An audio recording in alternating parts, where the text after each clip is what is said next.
Hi friends, మా friend real story part 2 వినండి. ముందుగా మన ఛానల్ని సబ్స్క్రైబ్ చేసుకుని ఈ వీడియోకి ఒక లైక్ చేయండి.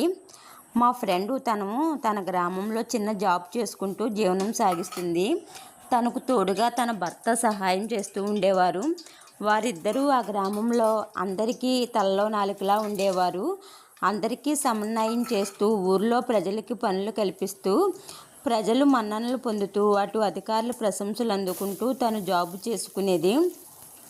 తన జాబ్లో జాయిన్ అయిన వెంటనే తన పనితీరు చూసి పైనున్న అధికారులు అందరూ మెచ్చుకునేవారు. అలా సాగిపోతున్న మా ఫ్రెండ్ జీవితంలో పెను తుఫాను మొదలైంది. ఒక 6 నెలల నుంచి విపరీతమైన టార్చర్ పెట్టడం జరిగింది గ్రామంలో ఉండే నాయకులు. అయినా తను ఆ టార్చర్ని ఎదుర్కొంటూ తన వరకు తను చేసుకునేది. ప్రతిరోజు జాబ్కి రాజీనామా చేయాలని ఒత్తిడి తెచ్చినా తను తప్పేమీ చేయలేదు అనే ధైర్యంతో ఉండేది. కానీ చివరికి తప్పు లేకపోయినా తప్పుడు సాక్ష్యాలు పుట్టించి తప్పుడు ఆరోపణలు చూపించారు. అధికారులకు అవన్నీ తప్పుడు సాక్ష్యాలని తెలుసు, కానీ వారు ఏమీ చేయలేకపోయారు. వారు ఎక్కడ రిస్క్ ఫేస్ చేయాలని. కానీ తను చాలా ప్రయత్నాలు అయితే చేసింది. తిరగని చోటు లేదు, వెళ్ళని నాయకుల దగ్గరికి లేదు, తను తిరగని అధికారుల దగ్గర లేదు. ఎక్కడికి వెళ్ళినా అందరూ చేతులు ఎత్తేశారు. మా ఫ్రెండ్ ప్రయత్నం ఎలా చేసిందో మీకు ఒక చిన్న కథ రూపంలో చెప్తాను.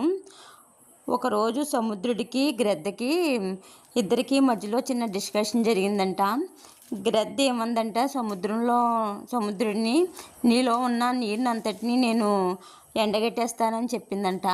చెప్తే సముద్రుడు నవ్వుకుని, ఓహో నువ్వు నాలో ఉన్న నీరంతటిని ఎండగడతావా అని చెప్పేసి సముద్రుడు అన్నాడంట. అలా గ్రద్దు తను నోటితో కొన్ని నీళ్ళు తెచ్చి గట్టు మీద వేసి, కొన్ని నీళ్ళు తెచ్చి గట్టు మీద వేసి అలా చేస్తుందంట. చేస్తుంటే గ్రద్ద ఎంత తెస్తే మాత్రం ఎన్ని నీళ్ళు వస్తాయండి.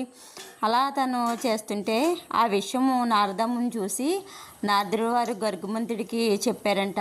గర్గుమంతుడు గ్రద్ద జాతికి చెందిన వ్యక్తి కాబట్టి ఆ విషయం తెలుసుకుని వెంటనే గర్గుమంతుడు వచ్చి సముద్రుడు అహంకారాన్ని చంపాలనేసి అందులో ఉన్న నీరంతటిని ఆవిరి చేశారంట. అలా మా ఫ్రెండ్కి కూడా ఎవరో ఒకరు సహాయం చేస్తారని తన గ్రద్దలా పోరాడింది. కానీ గర్గుమంతులు ఎవరూ రాలేదు. Next video